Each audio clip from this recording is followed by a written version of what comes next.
Shalom saudara, Bapak Ibu dimanapun saudara berada. Kita hari ini akan belajar lagi firman Tuhan. Sangat excited dan tapi sebelum kita dapat sesuatu daripada firman Tuhan, mari kita puji dan sembah Tuhan terlebih dahulu saudara. Mari kita siapkan hati kita. Mari kita puji Tuhan. Mari kita sembah Dia. Mari kita muliakan Tuhan kita. Rada basi kita berkata. Ya rada basi kita berkata. Terima kasih Tuhan, and we worship you, we thank you Lord, haleluya,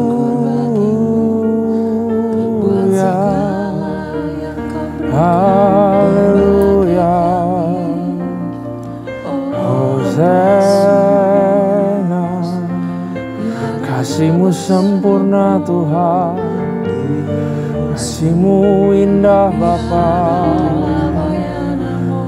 Terima kasih Tuhan, sungguh besar setiamu, kasih-Mu selamanya dalam kehidupanku Tuhan. Rada basi kita bayar, ya rada basi kita bayar.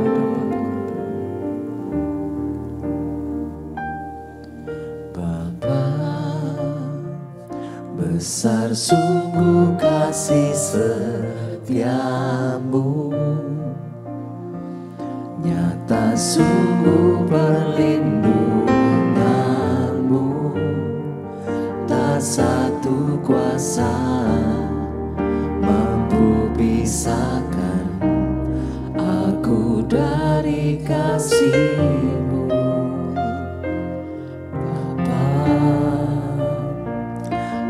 Ajarku selalu hormati-Mu, ajarku turut perintah-Mu, berikan ku hati untuk menyembah-Mu dan bersyukur setiap waktu, seperti Bapa sayang anaknya, demikianlah Engkau mengasihiku. Kau jadikan biji mata-Mu, Kau berikan semua yang ada padamu, seperti Bapa sayang anaknya, demikianlah Kau menuntun langkahku. Hari depan indah Kau beri, rancangan-Mu yang terbaik bagiku.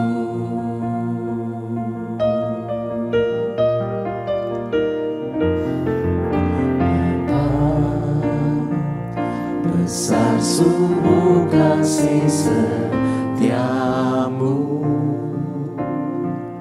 nyata sungguh perlindunganmu, tak satu kuasa mampu pisahkan aku dari kasih-Mu.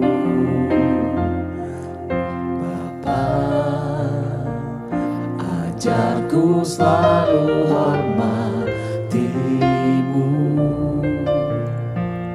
ajarku turut perintah-Mu, berikan ku hati untuk menyembah-Mu dan bersyukur setiap waktu, seperti Bapa sayang anaknya, demikianlah Engkau mengasihiku. Kau jadikan biji mata-Mu, Kau berikan semua yang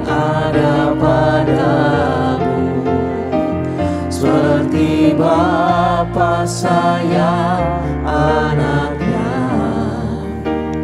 demikianlah kau menuntun langkahku. Hari depan indah kau beri, rancanganmu yang terbaik bagiku. Seperti Bapa sayang anaknya, demikianlah Engkau mengasihiku. Kau jadikan biji matamu, kau berikan semua yang ada padamu. Seperti Bapa sayang anaknya,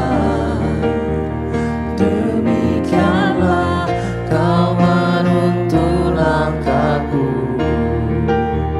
Hari depan indah kau beri, rancanganmu yang terbaik bagiku. Seperti Bapa sayang anaknya, demikianlah Engkau mengasihiku. Kau jadikan biji matamu, kau berikan semua yang ada padamu. Seperti Bapa sayang anaknya, demikianlah kau menuntun langkahku. Hari depan indah kau beri, rancanganmu yang terbaik bagiku. Hari depan indah kau beri, rancanganmu yang terbaik bagiku. Hari depan indah kau beri, rancanganmu yang terbaik bagiku.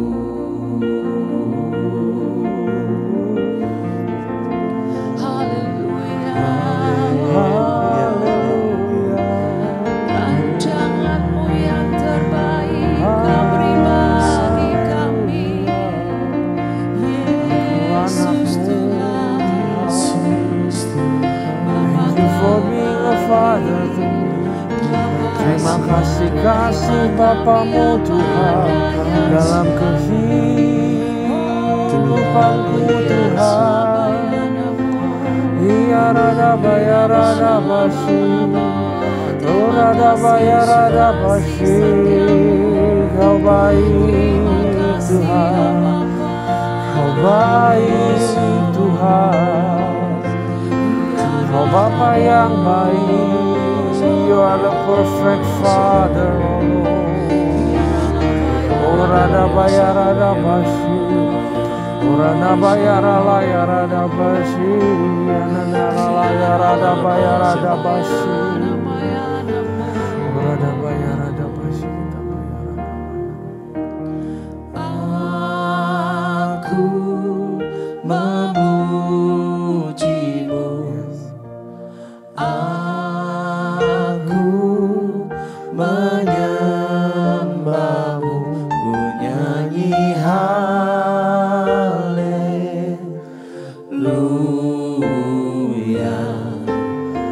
Bapa ku cinta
hambamu Tuhan, mau mencintaimu lebih lagi. We love you Lord, oh I love you Lord. Bapak, terima kasih buat cinta yang begitu besar, a perfect father, yang lebih hebat dari semua Bapa yang ada ya Tuhan. Terima kasih buat kasih Bapa ini yang Kau berikan secara cuma-cuma pada kami ya Tuhan. Terima kasih Tuhan, terima kasih Bapa. Sebentar kami mau belajar firman-Mu. Biar Kau berikan ilham, berikan hikmat, pencerahan. Lindungi hamba-Mu di balik salib-Mu. Biar boleh ada kata-kata yang baru keluar Tuhan. Supaya kami diberkati oleh firman-Mu, kami mengerti, tertanam dan juga berbuah. Terima kasih Tuhan. Kami siap untuk belajar. In the name of Jesus, thank you. Amin. Shalom saudara, sekali lagi ya, salam sukacita juga buat kita semua. Nah, mari kita buka. Hari ini kita akan belajar dari Kisah 2 Samuel pasal yang ke-14. 2 Samuel pasal yang ke-14. Absalom kembali. Kita ingat-ingat kalau pasal 13 itu Absalom bunuh kakaknya Amnon karena Amnon memperkosa adiknya Absalom, Tamar. Jadi bukan civil war lagi, tapi family war, saudara. Dan juga terjadi kemelut rumah tangga yang sangat luar biasa because the absence of a father, yaitu Daud, seorang raja yang hebat tapi bukan seorang bapak yang menjalankan semestinya apa yang harus dia bisa jalankan, saudara. Ya, Absalom kembali. Nah, mari kita baca dulu semuanya. Absalom kembali. Ketika Yoab, anak Zeruya, mengetahui bahwa hati raja merindukan Absalom. Jadi Daud ini kalau di pasal 13 ayat 39 sudah tertulis, Daud hatinya sudah surut. Sekarang raja mulai merindukan Absalom ternyata. Maka ia menyuruh orang ke Tekoa menjemput dari sana seorang perempuan yang bijaksana. Lalu ia berkata kepada perempuan itu, "Berlakulah pura-pura berkabung dan pakailah pakaian berkabung, janganlah berurap dengan minyak.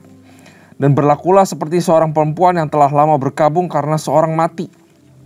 Kemudian masuklah menghadap raja dan berbicaralah kepadanya seperti ini." Lalu Yoab menaruh perkataannya ke dalam mulut perempuan itu.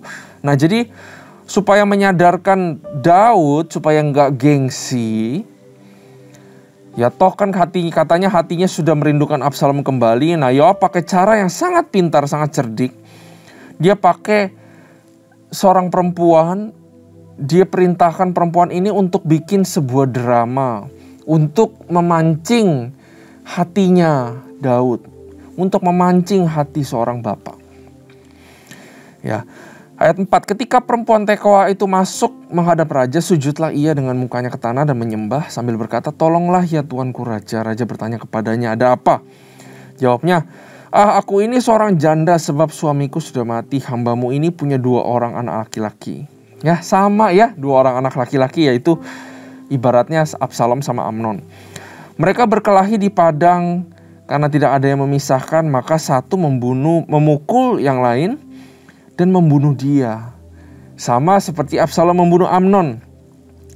Dan sekarang seluruh kaum keluarga bangkit melawan hambamu ini. Dan mereka berkata, "Serahkanlah orang yang membunuh saudaranya itu supaya kami menghukum dia mati ganti nyawa saudaranya yang telah dibunuhnya itu. Dan supaya kami memunahkan juga ahli waris itu. Mereka hendak memunahkan keturunanku yang masih tersisa itu dengan tidak meninggalkan nama atau keturunan bagi suamiku di muka bumi." Jadi benar-benar di role play atau dibuat drama bahwa si sang seorang ibu ini juga sudah memaafkan anak satunya dan justru lebih takut sebatang kara daripada juga tidak memaafkan yang membunuh, saudara. Jadi role play ini menguak hatinya Daud bahwa ya sudahlah, ampunilah, daripada yang satu juga dibuang, lebih baik yang satu diterima kembali. Kurang lebih seperti itu, saudara. Ayat 8. Lalu berbicara raja kepada perempuan itu, "Pulanglah ke rumahmu, mengenai engkau akan kuberi perintah." Perempuan TKW itu berkata kepada raja, "Aku dan keluargaku akan menanggung kesalahan itu ya Tuanku Raja, tetapi raja dan tahtanya tidak bersalah." Lalu berkatalah raja, "Jika ada seorang yang mengatakan apa-apa lagi terhadap engkau, bahwa Allah orang itu menghadap aku, maka ia tidak akan mengusik engkau lagi." Kata perempuan itu, "Kiranya raja ingat kepada Tuhan Allahmu, supaya si penuntut tebusan darah jangan terlalu banyak menimbulkan kemusnahan. Jangan terlalu banyak menimbulkan kemusnahan, dan supaya mereka jangan memunahkan anakku itu. Lalu berkatalah raja, "Demi Tuhan yang hidup, sehelai rambut pun dari kepala anakmu itu tidak akan jatuh ke bumi." Kemudian berkatalah perempuan itu, "Izinkanlah hambamu ini berkata sepatah kata lagi, Tuanku Raja." Jawabnya, "Katakanlah." Berkatalah perempuan itu, "Mengapa raja merancang hal demikian terhadap umat Allah? Oleh karena tuanku mengucapkan perkataan ini, maka tuanku sendirilah yang bersalah dengan tidak mengizinkan pulang orang yang telah dibuangnya." Ya, dia pointing kepada Absalom. "Sebab kita pasti mati. Kita seperti air yang tercurah ke bumi dan tidak terkumpulkan. Tetapi Allah tidak mengambil nyawa orang, melainkan Ia merancang supaya seorang yang terbuang jangan tinggal terbuang daripadanya." Ya, saudara, ini sebenarnya seperti shadow of sebuah perumpamaan yang Yesus ceritakan, yaitu anak yang hilang. Bahwa perempuan ini bilang bahwa kalau Tuhan Allah mengalami hal seperti ini, seolah-olah ya sorry kalau ini kejadiannya di Tuhan, dia pasti akan buka tangan, dia gak mungkin akan membunuh. "Maka sekarang aku datang mengatakan perkataan ini kepada Tuanku Raja, karena orang banyak itu telah menakut-nakuti aku. Sebab itu pikir hambamu ini, baiklah aku berbicara dulu dengan raja. Mungkin raja mengabulkan permohonan hambamu ini. Sebab raja akan mendengarkan aku dan akan melepaskan hambanya ini dari tangan orang yang hendak memunahkan aku dan anakku bersama-sama dari milik pusaka Allah. Juga hambamu ini berpikir perkataan Tuanku Raja tentulah akan menenangkan hati. Sebab seperti malaikat Allah, demikianlah Tuanku Raja yang dapat membeda-bedakan apa yang baik dan jahat. Dan Tuhan Allahmu kiranya menyertai tuanku." Lalu raja menjawab, katanya kepada perempuan itu, "Baiklah, jangan sembunyikan kepadaku apa yang hendak ku tanyakan kepadamu." Kata perempuan itu, "Berkatalah kiranya Tuanku Raja." Jadi Daud sekarang balik nanya. Kemudian bertanyalah raja, "Adakah Yoab ikut campur tangan dengan engkau dalam semuanya ini?" Perempuan itu menjawab, "Demi hidupmu Tuanku Raja, tidaklah mungkin untuk menyimpang ke kiri ke kanan dari segala yang Tuanku Raja katakan. Sesungguhnya hambamu Yoab memerintahkan daku. Dialah yang menaluh ke dalam mulut hambamu segala perkataan ini, dengan maksud untuk mengubah rupa perkara itu. Maka hambamu Yoab melakukan perkara ini. Tetapi Tuanku bijaksana sama seperti malaikat Allah, sehingga mengetahui semua yang terjadi di bumi." Sesudah itu berkatalah raja kepada Yoab, "Baik, kukabulkan permohonan ini, pergilah bawalah kembali orang muda Absalom itu." Lalu sujudlah Yoab dengan muka ke tanah dan menyembah sambil memohon berkat bagi raja. Dan Yoab berkata, "Pada hari ini hambamu mengetahui bahwa tuanku raja sudah suka kepada hamba, karena tuanku telah mengabulkan permohonan hambamu ini." Lalu bangkitlah Yoab, ia pergi ke Gesur dan membawa Absalom ke Yerusalem. Tetapi berkatalah raja, ia harus pergi ke rumahnya sendiri, jangan ia datang ke hadapanku. Jadi pergilah Absalom ke rumahnya sendiri dan tidak datang ke hadapan raja. Jadi Absalom dijemput kembali, tapi Daud gak mau ketemu, saudara. Ini adalah rekonsiliasi yang setengah-setengah. Bisa dibilang maaf yang setengah-setengah. Tapi saya melihat bahwa di pasal 13 tertulis bahwa Daud udah gak kesel lagi sebenarnya karena kematian Amnon. Tapi siapa yang tahu kalau perasaan kembali datang, betul? Nah, ada besar sekali kemungkinan bahwa Daud tidak tahu bagaimana caranya menghadapi anaknya sendiri. Daud rasanya nggak comfortable di depan anaknya. Mungkin Daud berasa salah tapi dia gengsi nggak mau memaafkan. Dia tahu dia harus menghukum Absalom, tapi dia juga ragu-ragu, nggak tegas terhadap anaknya sendiri. Juga mungkin bercampur, ya ini, jadi keinget lagi Amnon, anakku yang dibunuh sama ini. Jadi Daud kacau hatinya. Dia tidak bisa facing dia punya problem. Dia tidak berani menghadapi anaknya sendiri. Makanya dibiarkan aja. Ayat 25, di seluruh Israel tidak ada yang begitu banyak dipuji kecantikannya seperti Absalom. Dari telapak kakinya sampai ujung kepalanya tidak ada cacat padanya. Apabila ia mencukur rambutnya pada akhir tiap-tiap tahun, ia mencukurnya karena terlalu berat baginya, maka ditimbangnya rambut itu 200 sikal beratnya. Menurut batu timbangan raja. Bagi Absalom lahir 3 orang anak laki-laki dan seorang anak perempuan. Yang pertama Tamar.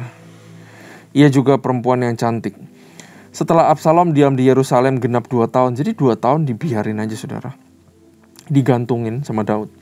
Dengan tidak datang ke hadapan raja, maka Absalom menyuruh memanggil Yoab untuk diutus kepada raja.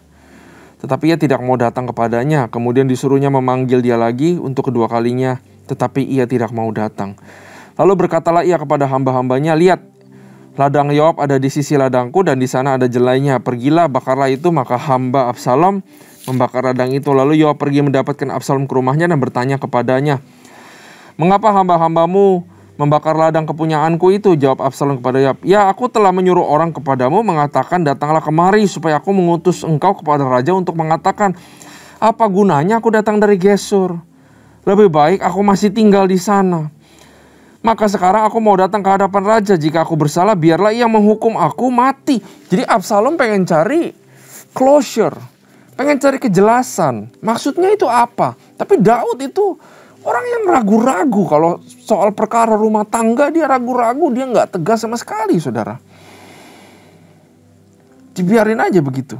Kemudian ayat 33, kemudian masuklah Yoab menghadap raja dan memberitahukan hal itu kepadanya. Raja memanggil Absalom dan ia masuk menghadap raja, lalu sujud ke hadapan raja dengan mukanya ke tanah. Lalu raja mencium Absalom. Saudara, Yoab adalah orang yang cerdik. Dia pakai role play untuk membuat Daud menyingkapkan bahwa, hei Daud, di dalam hatimu walaupun sedang kepahitan, tapi di dalam hatimu ada kelembutan loh. Ya, ada roh Tuhan yang tinggal di dalam kita, saudara. Selalu ada kelembutan di dalam hati kita. Tapi kadang kita tidak mau mendengarnya. Kita lebih mendengar perasaan. Kita lebih mendengar ego. Dan kita lebih mendengar gengsi. Betul? Contohnya aja dalam hal memaafkan. Kita kadang-kadang suka sulit untuk mengucapkan kata, aku sorry ya, aku minta maaf, aku salah. Bukankah begitu? Tapi dalam hati mau rasanya. Nah, itu keadaannya Daud. Makanya Yoab sangat cerdik untuk bikin suatu seperti setup. Tapi setupnya yang baik. Supaya Daud akhirnya mengambil keputusan. Yoab mungkin greget, ini Daud gak pernah mau mengambil keputusan kalau perkara rumah tangga, saudara. Nah, lagi-lagi saya mau bilang kepada saudara, perhatikan keluarga, perhatikan rumah tangga. Didik anak. Bawa mesbah doa di dalam keluarga. Jangan ragu-ragu, ya, karena ini pesan Tuhan buat kita semua. Nah, satu hal yang lagi kita bisa belajar adalah untuk hubungan keluarga, ya. Kalau hubungan bisnis ada saling salah, butuh waktu supaya mendapatkan kepercayaan kembali. Rekonsiliasi, setelah itu butuh waktu sampai kepercayaan dibangun kembali. Tapi kalau hubungan keluarga, saudara, harus terjadi rekonsiliasi yang penuh. Harus memaafkan penuh. Seperti rasanya Daud ini gak maafkan, masih kayak mau menghukum Absalom, dibiarin 2 tahun begitu aja. Sehingga, saudara, apa yang terjadi saat seseorang diberikan maaf yang setengah-setengah? Nanti saudara akan lihat bahwa ternyata di sini sudah muncul akar pahit. Ngapain saya disuruh pulang? Mendingan saya di Gesur aja. Artinya, mendingan saya dibuang aja. Ngapain? Gitu. Dia kesel sama Daud. Muncul akar pahit. Selalu ada tension sama Daud. Gak pernah diberesin. Daudnya juga gak mengambil tindakan. Ya. Sampai akhirnya nanti saudara akan lihat bahwa Absalom akan kudeta Daud. Ya, akan coba kudeta Daud. Nah, pelajaran yang kita bisa dapat adalah kalau maafin jangan setengah-setengah. Apalagi urusan sama keluarga. Setelah maafin, berusahalah untuk membangun kembali hubungan dengan baik. Bangunlah kembali rekonsiliasi penuh itu, karena itulah yang diinginkan Tuhan. Saya tiba-tiba teringat saudara cerita tentang Yusuf, diangkat begitu besar menjadi orang nomor 2 pada zamannya. Dia dibuang oleh saudara-saudaranya. Tapi apa yang kita pelajari lewat cerita Yusuf itu? Bahwa segala sesuatu yang diberikan Tuhan, yang di set up sama Tuhan, dia jadi orang paling hebat, orang kaya. Semua negara, semua suku berlindung saat kelaparan. Hanya untuk mendatangkan saudara-saudara kembali kepada Yusuf. Dan hanya untuk menguji Yusuf. Apakah Yusuf mau rekonsiliasi penuh dengan keluarganya. Dan kita belajar dari Yusuf, saudara. Yusuf merangkul kembali keluarganya. Dia menangis dalam hati. Rasa tangisan Yusuf itu rasanya seperti tangisan yang bercampur-campur. Di mana dia mau berkenan di hadapan Tuhan. Ya, dia akhirnya mengerti kenapa dia ada di posisi ini. Dibentuk sama Tuhan sedemikian rupa supaya punya kekuatan untuk mengampuni saudara-saudaranya. Saat itu dia mengerti bahwa Tuhan memutar balik kehidupan Yusuf sedemikian rupa. Memberkati sedemikian rupa. For one ultimate lessons, yaitu rekonsiliasi. Mari kita lihat kehidupan kita, saudara. Adakah orang-orang yang sudah kita maafkan, tapi belum dapatkan kitanya? Mungkin kita sudah maafkan, tapi kita masih jauhkan. Mulailah kembali percaya, pelan-pelan kembali percaya terhadap orang itu. Mulailah kembali kejar rekonsiliasi, apalagi kalau itu keluargamu, saudara. Suami istri kalau berantem biasa, betul? Tapi jangan sampai berlarut-larut. Ini 2 tahun. Mungkin saudara ada yang 2 tahun, 5 tahun, 10 tahun. Mulailah memaafkan secara penuh. Ambillah langkah untuk mengusahakan kembali rekonsiliasi yang tidak setengah-setengah. Ya, saya berdoa terutama buat bapak dengan anak. Ya, Maliaki 4 ayat 6 berkata, maka ia akan membuat hati bapak-bapak berbalik kepada anak-anaknya, dan hati anak-anak kembali ke bapak-bapaknya, supaya jangan aku datang memukul bumi sehingga musnah.